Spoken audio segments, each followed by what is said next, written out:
Então, boa noite a todos, um grande abraço, sejam todos bem-vindos aqui no Paul Talk. Um grande abraço a todos que vierem a ouvir, né? Você que está ouvindo ou assistindo aí o material gravado. Nós estamos continuando o estudo do livro No Mundo Maior e agora o capítulo 15, né? Nós estamos quase terminando, praticamente na última página aí do capítulo 15, tá? Ouvindo ainda a palestra do instrutor Eusébio para vários religiosos, cristãos. Nós não sabemos nós não sabemos se tem alguns que não são cristãos, nós não sabemos aqui, mas de várias denominações cristãs, né? Pelo jeito que estão desligados perante o sono e estão ouvindo essa palestra no plano espiritual, tá? Nós vamos terminar essa parte então. Deixa eu só ler o último parágrafo aqui para a gente contextualizar um pouco. Ele está dizendo assim: abracemo-nos, pois, uns aos outros em nome do Cordeiro de Deus, que nos reformou a mente, alçando-a a planos superiores pela ascensão gloriosa através do sacrifício. Quer dizer, o sacrifício de Jesus, todo o ensinamento dele, todo o exemplo, nós temos que aproveitar, né? Abraçando-nos uns aos outros, de mente reformada pelos princípios que Jesus nos proporcionou, né? Somente assim, meus amigos, é possível atender à elevada destinação que nos cabe. Todos nós, né, que temos uma ligação com o contexto religioso, nós temos uma destinação aqui. É uma elevada destinação. Todos nós viemos numa missão. Né? Missão não é apenas os espíritos altamente evoluídos, não. Todos nós transitamos aqui no planeta com determinada missão a cumprir. Né? Todos nós temos uma determinada missão a cumprir. Inclusive, os espíritos dizem que quando nós perdemos o caráter missionário das nossas existências, nós pouco produzimos a partir daí. E a nossa vida passa a ser uma repetição dos erros do passado. Né? Eles chegam a dizer isso, quando nós perdemos o caráter missionário da nossa existência. Porque quando a gente está com os ideais elevados, a gente está entendendo esses significados profundos da vida e tentando ajudar e servir, né? Então a gente tende a produzir mais. Muitas vezes a gente vai perdendo esse caráter missionário e a gente começa a ser uma pessoa comum, né? Uma pessoa comum, fazendo coisas comuns e se deixando envolver pelas mesmas preocupações que todo mundo, pelas mesmas atividades que todo mundo, não é, pessoal? Vocês entendem? E aí a gente passa a não ter uma condição diferenciada de viver e de ajudar, não é? Tem um outro conceito que a gente aprende na obra do André Luiz, que é assim, que o homem, para ser útil na sua época, eles têm que estar à frente dessa época. Para nós sermos úteis eficazmente aqui no momento que nós estamos, nós temos que estar à frente da nossa época. Por quê? Porque nós só poderemos ajudar se nós já tivermos percorrido o caminho. Como é que nós vamos poder ajudar alguém a fazer o caminho que nós ainda não percorremos? Nós temos que estar à frente da nossa época. Se tivermos os mesmos vícios, os mesmos conceitos, as mesmas atitudes e sentimentos que todo mundo tem, pouco nós poderemos fazer para ajudar, não é? A mim isso parece bastante lógico, né? Essa opinião dos espíritos. Então, diante do mundo periclitante, alucinado por ambições rasteiras e dominado pelo ódio e pela miséria, sequências das guerras incessantes e aniquiladoras, harmonizemo-nos em Jesus Cristo, a fim de equilibrarmos a esfera carnal. Nós precisamos equilibrar a esfera carnal. Nós somos poucos, mas se nós fizermos a nossa parte, nós vamos multiplicando os trabalhadores, formando uma verdadeira corrente de boa vontade que vai se formando a partir de cada um que faça a sua adesão ao programa de Jesus, né? Só que para ter dois, precisa ter pelo menos um, né? Para ter quatro, precisa três. Para ter cinco, precisa quatro, né? É uma coisa que a gente aprende na casa espírita, né? A gente não pode desprezar os pequenos resultados que a gente tem. Porque os grandes resultados serão a consequência dos pequenos, né? Para você ter 5 participantes, você tem que ter pelo menos 3, 2, 3, 4, né? Até que chega a ter 5. Então, né, Maria, a gente tem que ir aproveitando as oportunidades, sabendo valorizar a, a, as possibilidades que nós detemos, né? Então, continuando aqui. Sombras perturbadoras vagueiam em torno de vossos passos e de vossas instituições, em ronda sinistra. Sombras perturbadoras vagueiam em torno de vossos passos e de vossas instituições, em ronda sinistra. Então aqui dá uma dimensão para a gente de como que nós somos observados, somos acompanhados, somos testados, somos desafiados pelas sombras o tempo todo, né? Desafiados a mantermos o equilíbrio, né? Desafiados a mantermos o equilíbrio, não a debatermos, né, num pugilato, né, vamos dizer assim, uma briga, não. Nós temos que colocar o capacete da fé, né? Como diz, acho que é Paulo de Tarso, né? Que a gente tem que usar o capacete da fé, né? Então, nós temos que combater do tempo todo essas sombras sinistras, né? Que vagueiam em torno das instituições. Em torno de cada um de nós e em torno das instituições. Evitai a subversão dos valores espirituais, afugentai as trevas que vos ameaçam as organizações político-religiosas. Temei a ciência que estadeia sem a sabedoria. Livrai-vos do raciocínio que calcula sem amor. Revisai a fé, para que seus impulsos não se desordenem à míngua de edificação. Então vamos por partes aqui, né, pessoal? Então, evitai a subversão dos valores espirituais. A gente recebeu um sagrado depósito, que são esses valores, conceitos, exemplos, né? Essas informações, experiências espirituais que a gente tem. São valores, né, que a gente tem que evitar nós subvertermos esses valores. A gente pega um conteúdo puro nas nossas mãos, que nos cabe tratar desse conteúdo, utilizar esse conteúdo mantendo a sua pureza, né? Afugentai as trevas que vos ameaçam as organizações político-religiosas. Afugentai as trevas que vos ameaçam as organizações político-religiosas. Interessante, né? Porque esse termo afugentai as trevas. Nós temos uma tendência a sermos complacentes, né? A mantermos a atitude caridosa.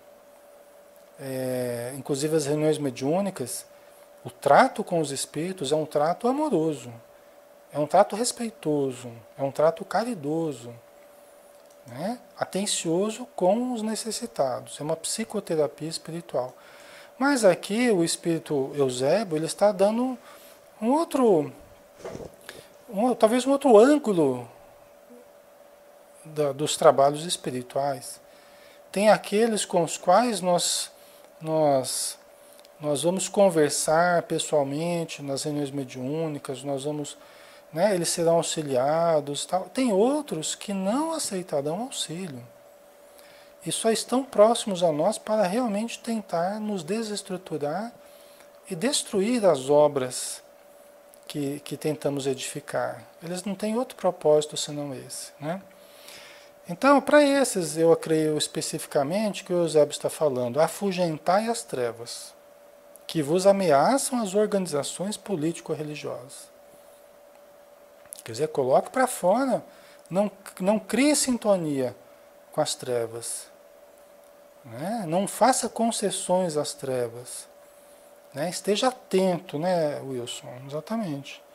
Esteja atento, não é para a gente tratar mal, nem para, mas é para não estabelecermos qualquer brecha, o que faz com que esses espíritos mais levianos, né, eles acabem realmente se afastando por falta de oportunidade, de brecha para estabelecerem a sua ação, né?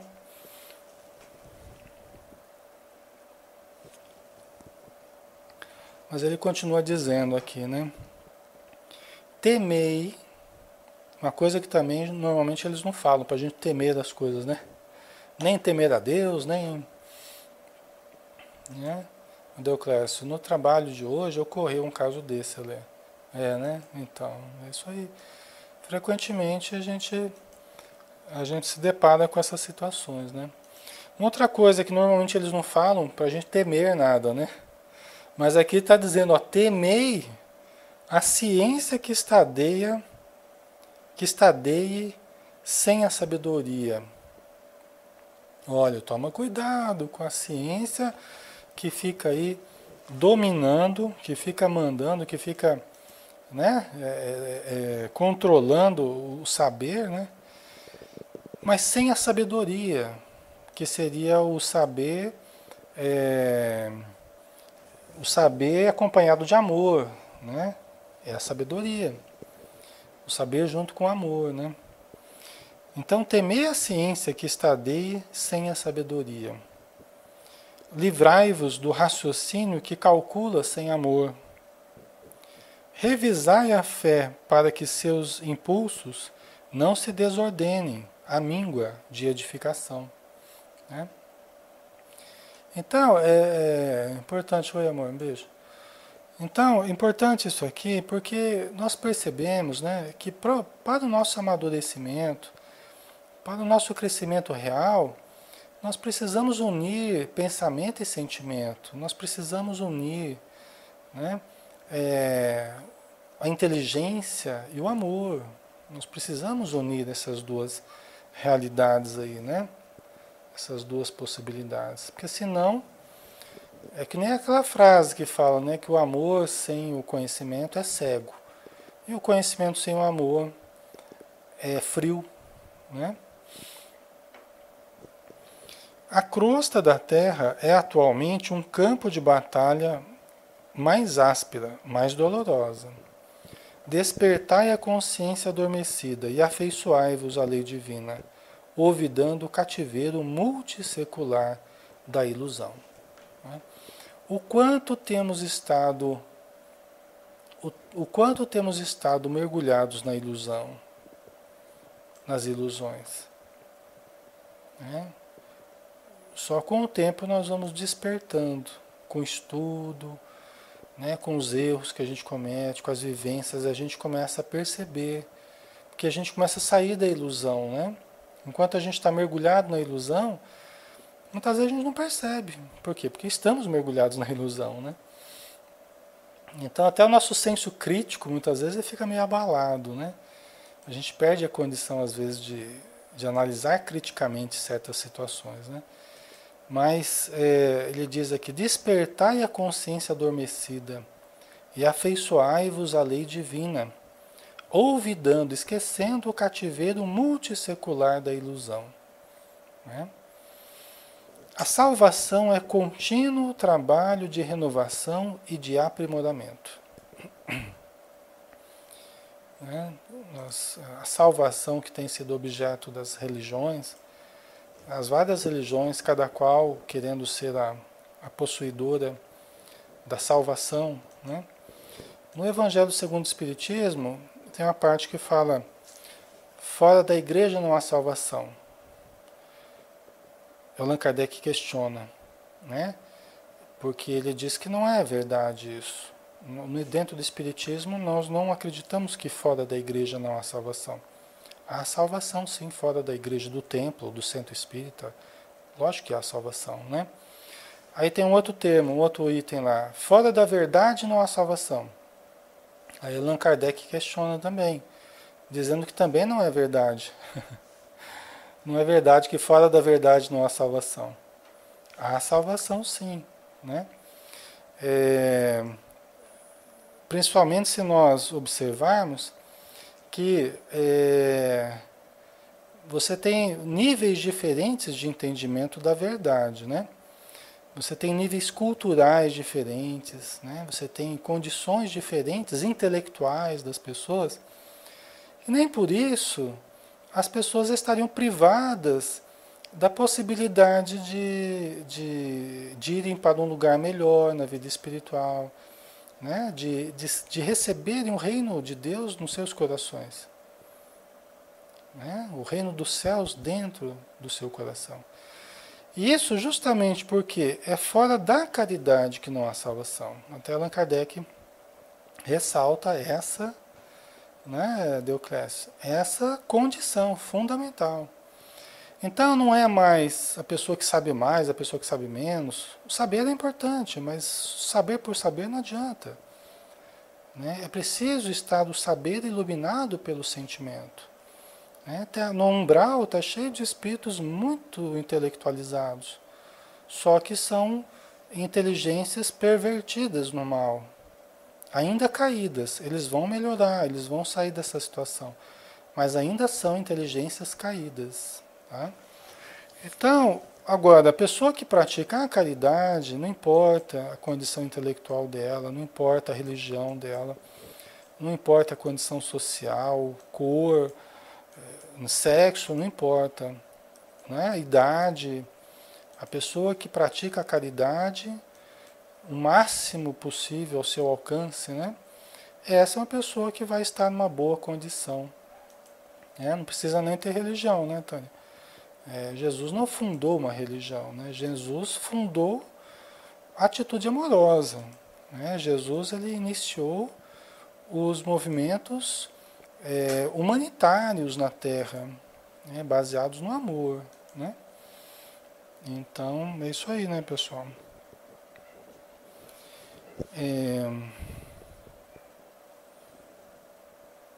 Então, a salvação é contínuo trabalho de renovação e de aprimoramento. Não é pela graça de Deus, né? Por assim, eu aceito Jesus no meu coração, estou salvo. Não. É um contínuo trabalho de renovação e de aprimoramento.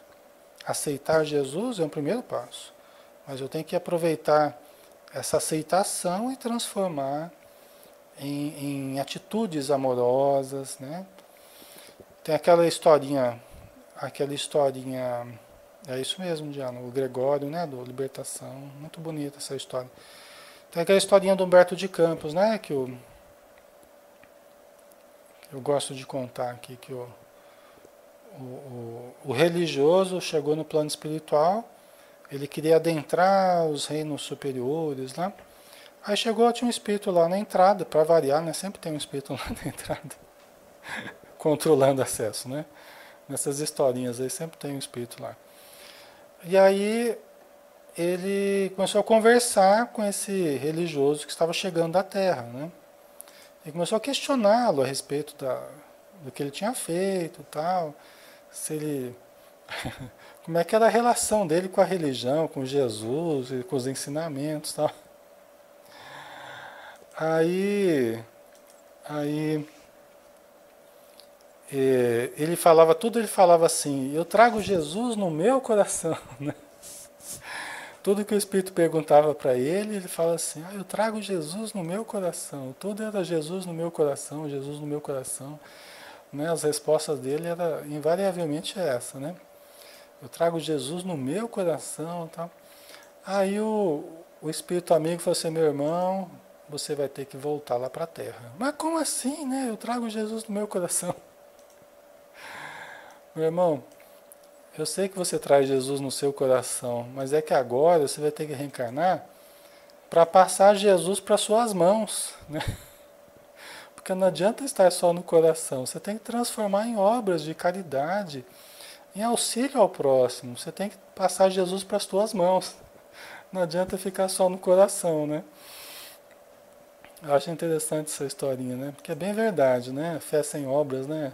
É morta, né, Maria? Então, não é aquela contemplação improdutiva, inoperante, aquela fé inoperante. As flores são belas, mas é preciso que venham os frutos, dizem os espíritos. Às vezes a gente cultiva a religiosidade como aquela flor, aquela orquídea bonita e tal, né? Mas é preciso que venham os frutos, que alimentem, né, os necessitados, né? Que traga algo a mais do que apenas a beleza da crença, né? A beleza da fé. É o começo, mas é preciso que se estenda através dos frutos, né? De caridade, de humanidade, né? Então vamos lá, vamos continuando aqui.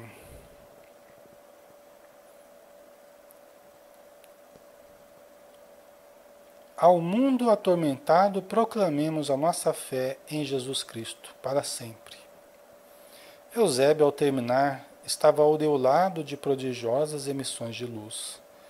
A assembleia, prosternada, mostrava semblantes lívidos de estupefação. A assembleia estava chocada, né? Estava estupefata. Paulo de Tarso, ele tem uma frase que é muito interessante, que fala assim: é melhor que nós fiquemos rubros por um dia do que pálidos a vida inteira. É melhor que fiquemos rubros por um dia do que pálidos a vida inteira. Paulo de Tarso falava isso porque ele era muito voluntarioso. E Paulo de Tarso falava mesmo, né? Ele, ele era muito firme no que ele falava, nas atitudes dele. Às vezes tinha algum trabalhador que estava lá meio vacilando lá, ele chegava junto, né? Ele falava mesmo, né? E às vezes você fala e a pessoa fica rubra de raiva. Ela fica vermelha. Você começa a ver ela ficando vermelha. Assim como a gente fica também às vezes, né? Quando alguém fala alguma coisa. O sangue ferve, né? Por isso que ele fala, é melhor que fiqueis rubros por um dia do que pálidos a vida inteira. É melhor que você ficar bravo porque eu falei para você alguma coisa que você precisava ouvir, do que você ficar pálido, acomodado, adormecido, né, Beth? Adormecido a vida inteira. Né? Eu vou te ajudar muito mais, deixando você, às vezes, até com raiva de mim, do que deixar você acomodado, né? Então, Paulo de Tarso era assim, né? Tem até uma viagem lá que o Marcos, que era que foi um dos evangelistas, hein? Olha só, um dos evangelistas, o Marcos, que era sobrinho do Pedro, né? Filho da Maria Marcos, que era prima de Pedro, né? Se eu não me engano, não lembro. Aí o Marcos, ele era jovem ainda, ele não sabia direito o que ele queria, a mãe dele queria que ele acompanhasse Paulo naquelas viagens de Paulo, né, para a divulgação do evangelho e tal. E ele queria também, mas daí no meio da viagem ele queria voltar. Sabe aquelas crianças que você leva para você leva para alguma coisa e daqui a pouco ela está com sono, ela quer voltar, não sei o quê. O Marcos, 2 vezes aconteceu isso. Nas viagens de Paulo, né? O Emmanuel que conta, 2 vezes aconteceu do Marcos ele começar a dar problema no meio da viagem. Já pensou, pessoal? O evangelista, hein, Marcos, né? Então, isso é uma coisa que acontece, né? Aí Paulo chegou junto, né? Falou para ele, né? Fez uma reflexão com ele bem forte lá, né?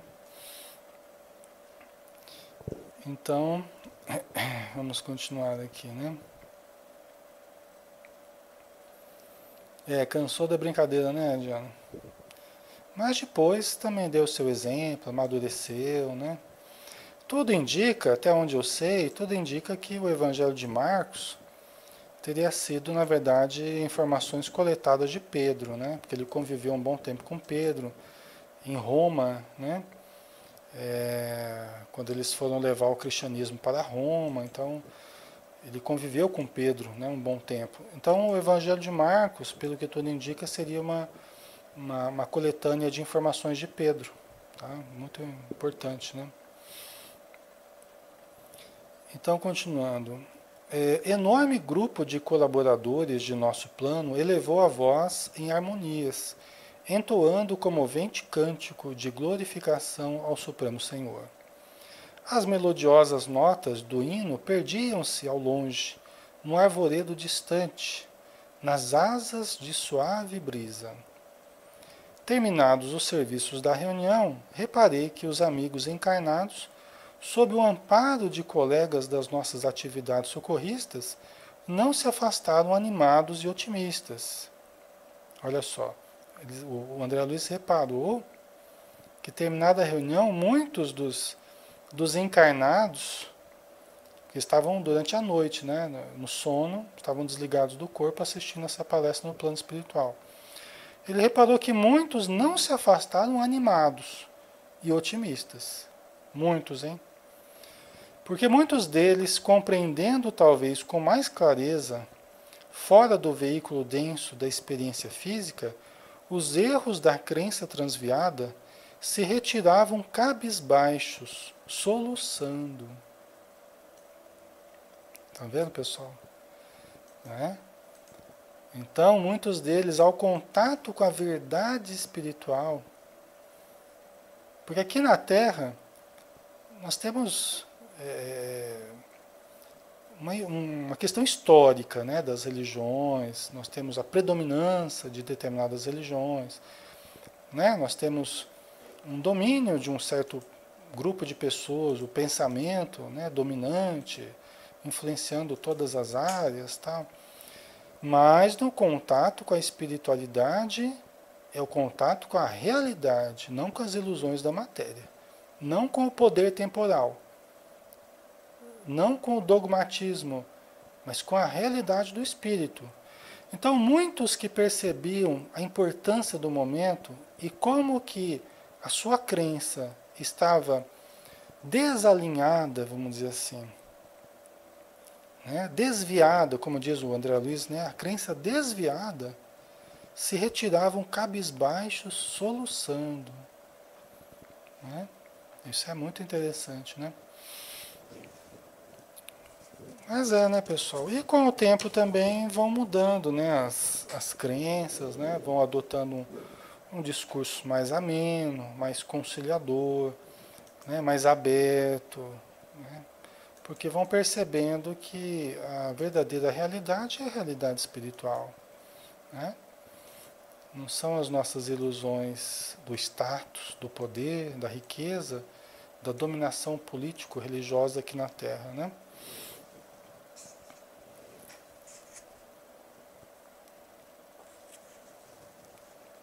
Então vamos continuar. Nós vamos pegar agora o capítulo 16.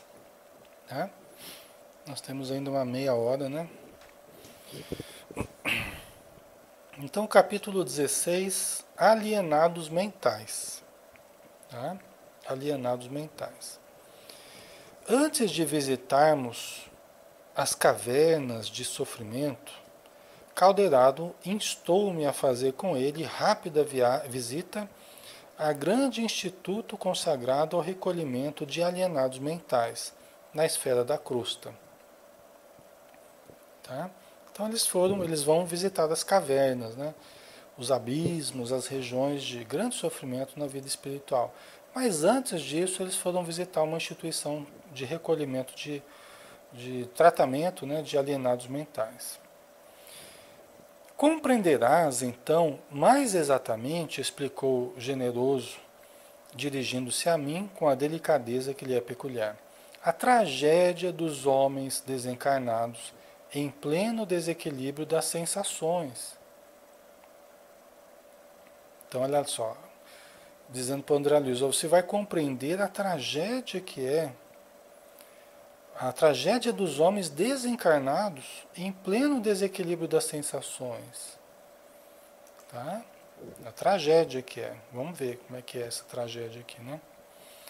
Excetuados os casos puramente orgânicos, o louco é alguém que procurou forçar a libertação do aprendizado terrestre, por indisciplina ou ignorância.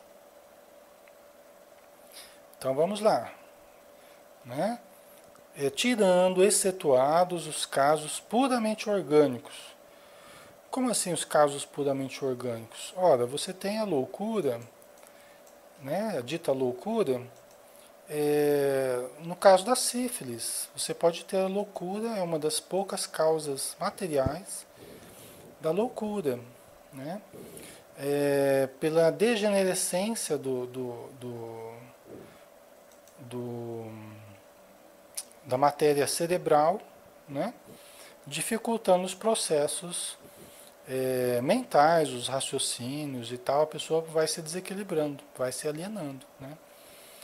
Por causa do bacilo da sífilis. Tá? Nós temos hoje, por exemplo, acontecendo muitos casos de Alzheimer.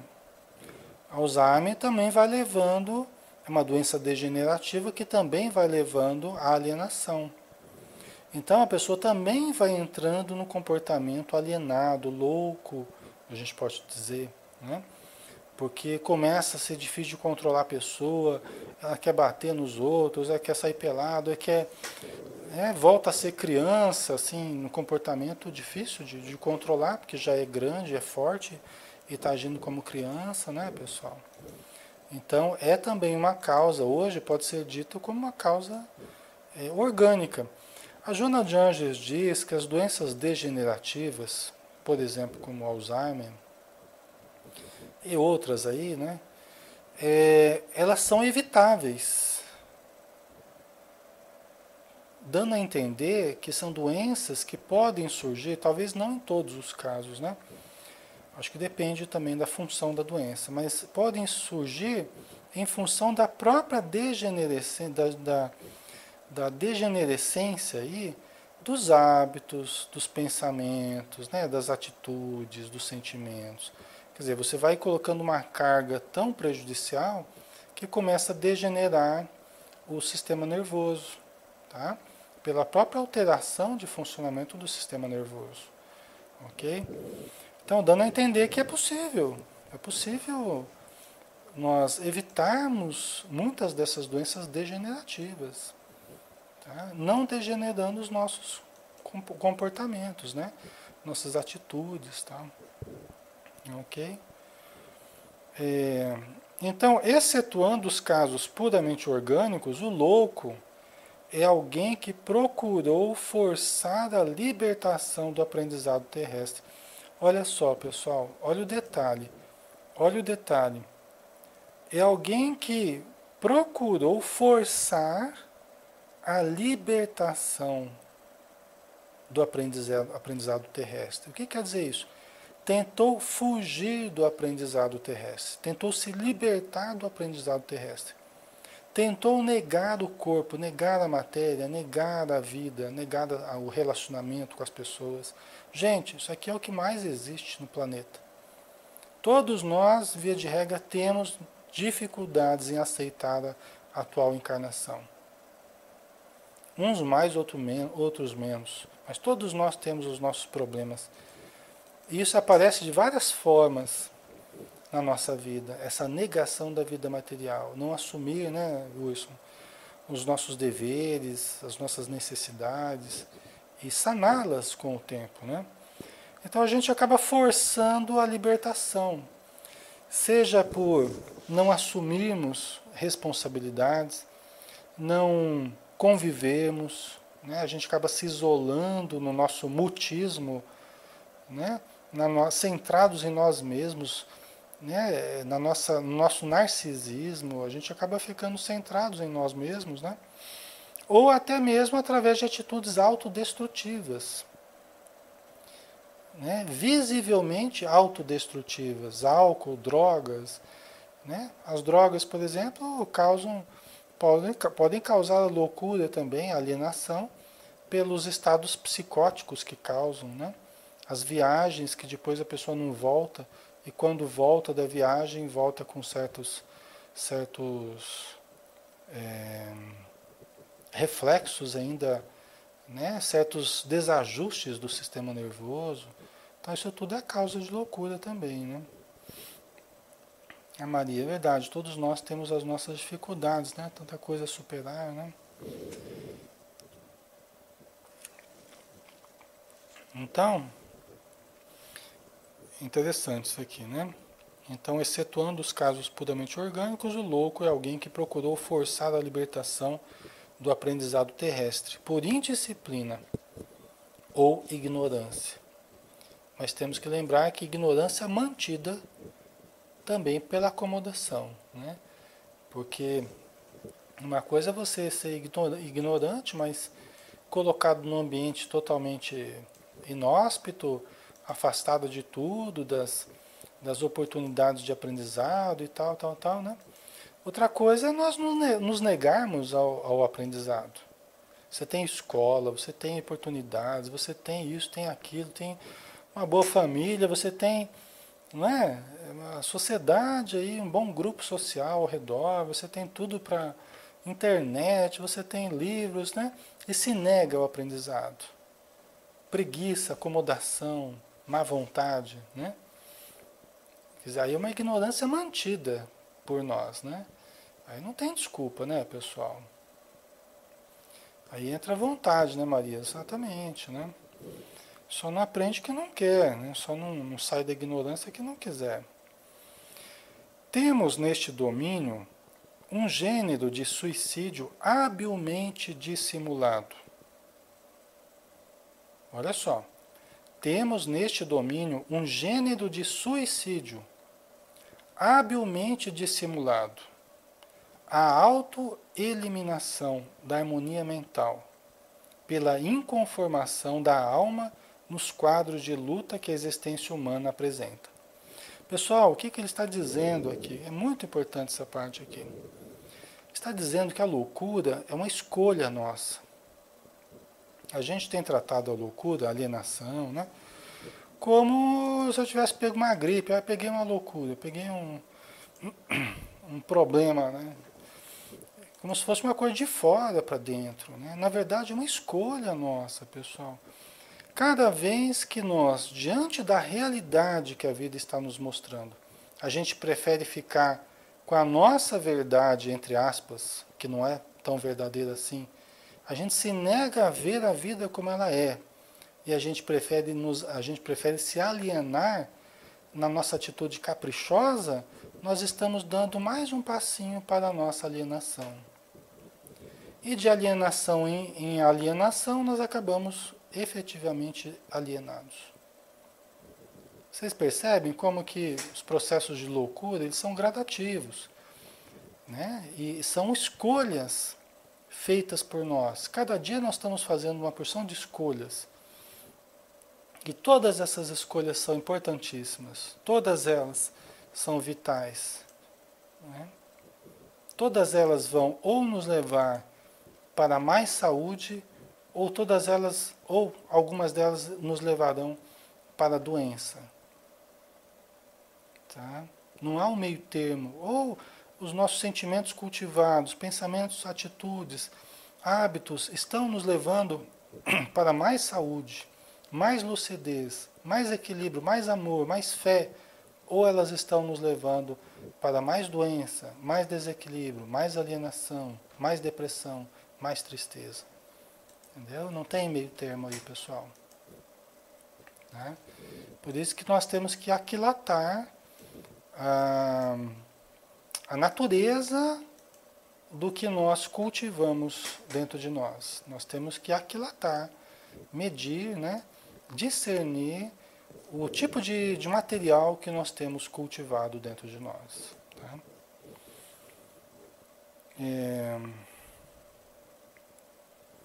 Então, continuando, né? Então, esse suicídio habilmente dissimulado, a gente vai enganando a gente mesmo, a gente vai se autodestruindo dissimuladamente, né? Pela inconformação. Quer dizer, a gente passa a vida inteira inconformados.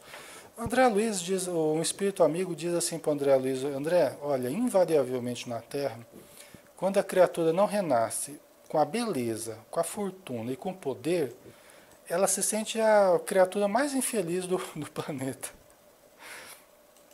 Achei muito interessante a sua opinião do instrutor. Ele falou assim, olha, invariavelmente, André, quando a pessoa não vem com a beleza, com dinheiro e com poder, ela se sente a criatura mais infeliz da Terra, né? Você imagina quantas pessoas infelizes que, não é? Então, assim, querendo dizer, como que nós ainda somos infantis, imaturos, né? E quando a gente não tem o doce que a gente quer, quando a gente não, quando não tem o doce que a gente quer, a gente faz uma birra danada, a gente faz bico, a gente fica, né? A Diana já é feio, pobre e ainda sem poder nenhum, né? Quando vem os três, né? Sem as três coisas, então a pessoa tá. Aí fica amargurada mesmo, né? Porque às vezes vem pobre, mas ainda é bonito, ou vem bonito, né? Ou o inverso, então ainda dá para segurar um pouco a onda, né? Ai, ai. Mas é brincadeira, né? A gente. A gente deve ser difícil, né? Os espíritos lidarem com a gente, né? Mas então, continuando aqui, é, aí a gente busca se auto-eliminar.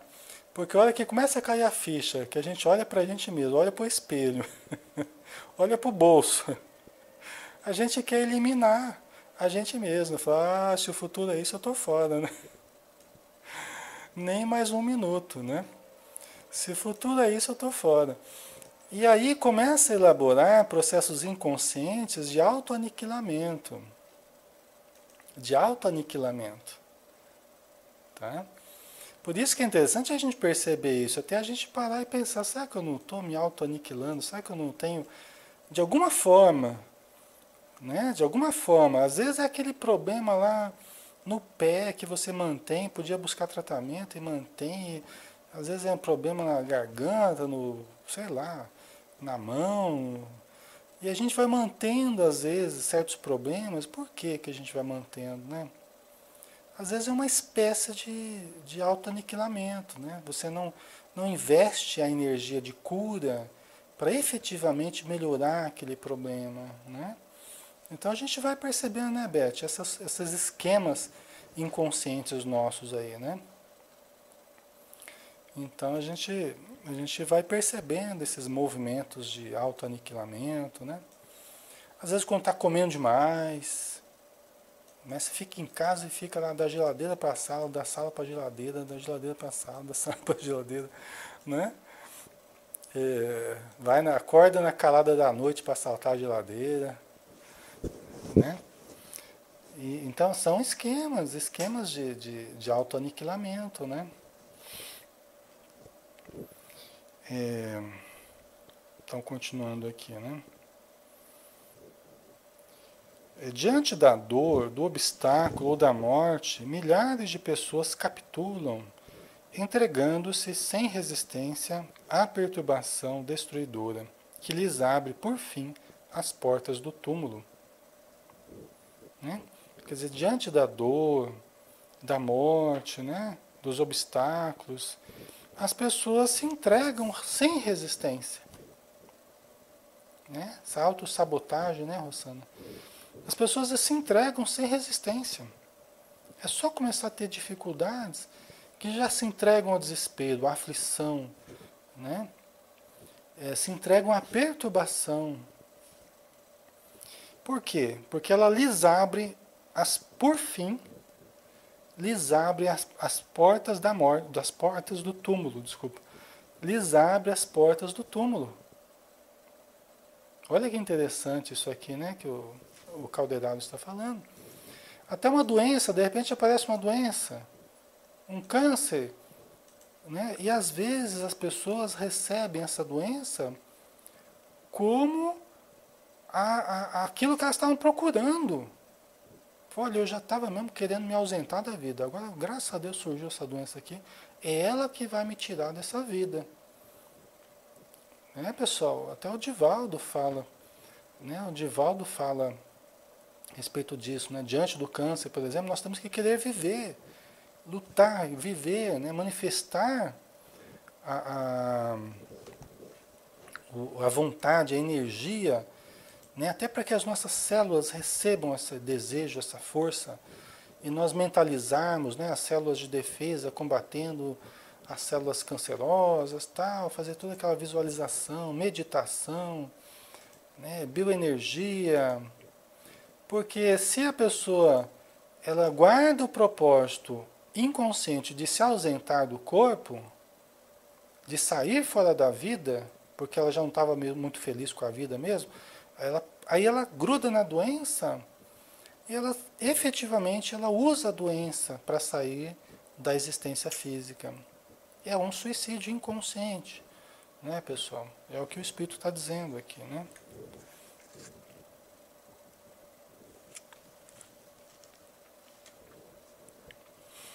A princípio, são meros descontentes e desesperados.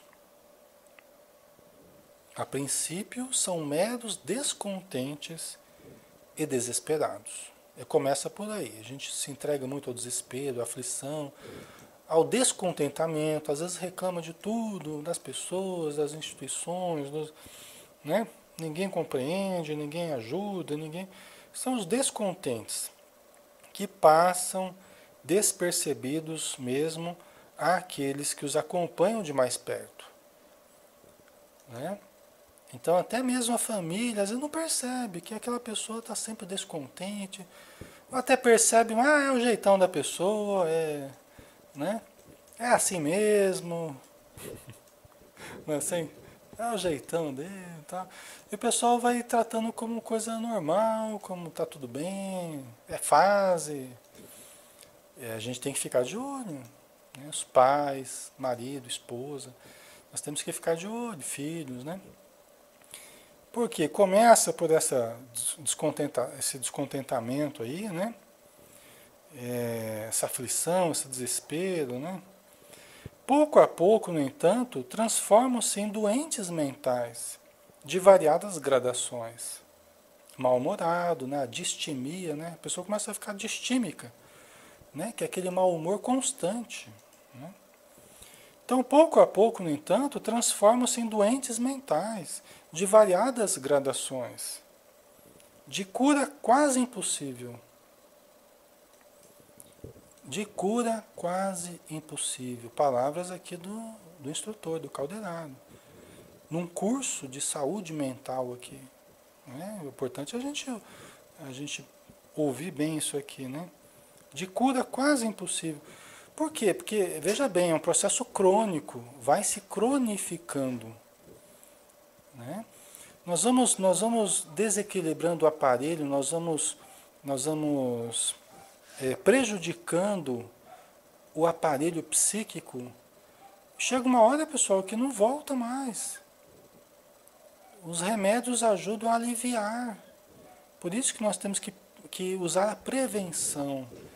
Né? O André Luiz trabalha muito aqui no sentido da prevenção, a informação para prevenir, para tratar enquanto é tempo, para mudar de atitude enquanto é tempo, para buscar uma atitude mental diferente enquanto é tempo, uma atitude perante as pessoas enquanto é tempo, para que não se agravem os problemas que nós trazemos já. Já trazemos problemas de outras encarnações. Só que chegar aqui a nossa atitude não ajuda muito. E aí a gente acaba recapitulando problemas de outrora, acrescidos dos problemas do presente e das obsessões espirituais também, né? Então, para que as células se renovem, as células nos ajudem, nós precisamos ajudá-las também, através do cultivo de hábitos saudáveis, né? Oração, leitura, meditação, relaxamento, mentalização, caridade, passe, prece, né? Atividade física. A gente tem um arsenal de coisas aí que a gente tem que usar, né? Trabalho, bastante trabalho. Ai, ai. Às vezes pode até aumentar os débitos, né, Beth? Então nós temos que trabalhar pela saúde, né? Então, pouco a pouco, no entanto, transformam-se em doentes mentais de variadas gradações, de cura quase impossível, portadores que são de problemas inextricáveis e ingratos. Problemas difíceis de nós compreendermos. Tratamentos complicadíssimos, né? Inextricáveis, complexos, né? E ingratos. Porque por mais que você faz, muitas vezes você não consegue muito resultado, né? Então, por isso que é preciso sempre a anuência da pessoa, o desejo da própria pessoa, né? Jesus, quando se aproximava dos doentes, a primeira coisa que ele fazia: meu irmão, o que que você deseja?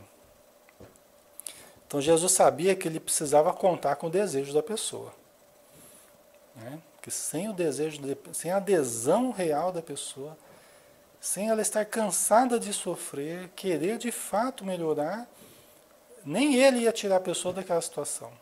E se tirasse, né, a pessoa logo estaria de volta na situação problemática, né? Porque ela daria um jeito de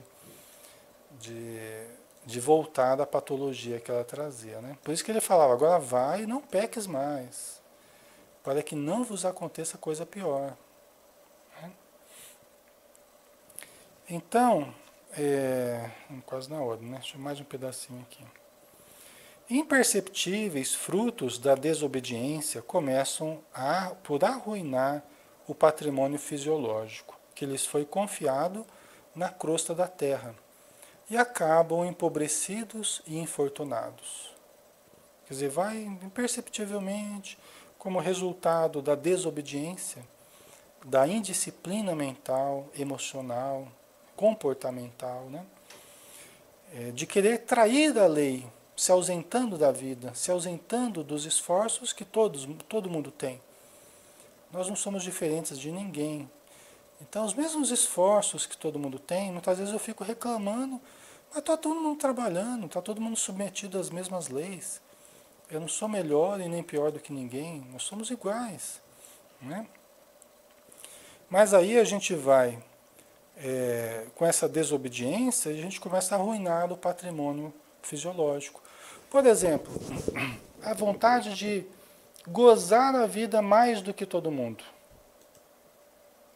Eu quero aproveitar a vida mais do que todo mundo. Isso é orgulho, dizem os espíritos. O vício é fruto do orgulho. É quando eu quero ser mais do que os outros no prazer, né? Aí começa a viciação. Eu quero ser o que goza mais a vida. Então a gente começa com os excessos. Essa indisciplina, né, vai nos levando a excessos. Quando a gente já, as noitadas, aí já não dorme direito, né? Aí já tem dificuldade de parar no trabalho, porque chega atrasado, falta, não sei, né? Ou então vai alcoolizado para o trabalho, daqui a pouco é despedido. Então, essas indisciplinas todas, né, no sono, na comida, na bebida, no sexo e tal, vai arruinando a saúde da pessoa, né? Vai desequilibrando o psiquismo.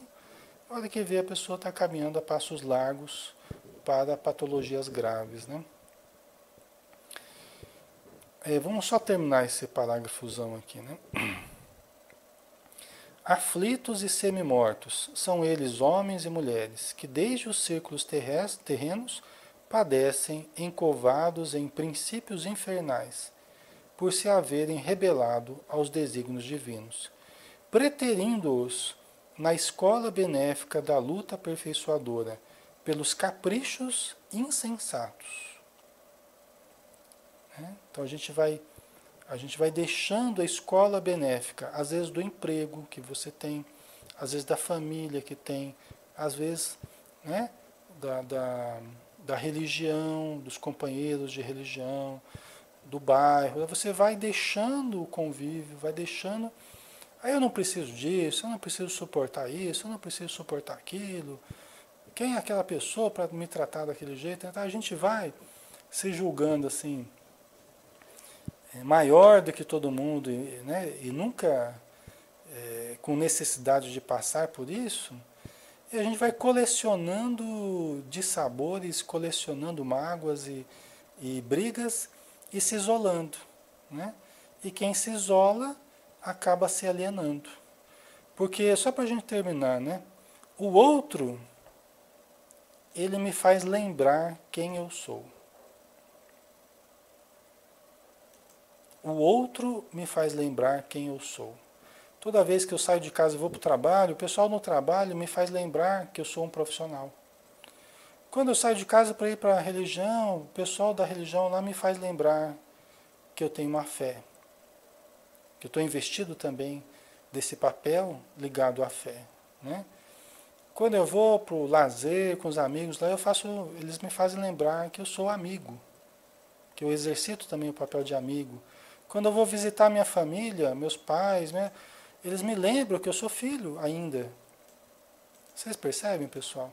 A importância da convivência tem uma ligação direta com a nossa identidade. Conviver nos faz lembrar quem somos. E deixarmos de conviver é caminho para esquecermos quem nós somos. Porque muito do que somos ainda está relacionado com o nosso fazer, com o nosso atuar social. Né? É interessante isso, né?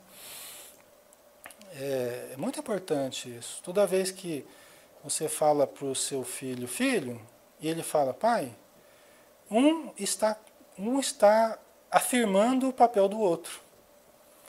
Porque não tem pai sem filho, não tem filho sem pai. Né? Vamos dizer assim, no relacionamento. Né? Não pela morte, né? Pode acontecer, né? Mas no relacionamento são papéis complementares. Então o meu filho reforça a minha condição de pai. Eu reforço nele a condição de filho. Então, conviver é isso. Conviver é um lembrar do outro quem ele é. Por isso que Deus fez tudo certinho, né? Ele deu todos os elementos aí para que a gente convivesse. Né? A convivência seria muito importante para a gente. Tá? Pessoal, vamos dar uma paradinha, 9 horas e 2 minutos. Tá? Vamos aproveitar e fazer a nossa prece final. Né? Semana que vem a gente continua falando sobre saúde mental, né?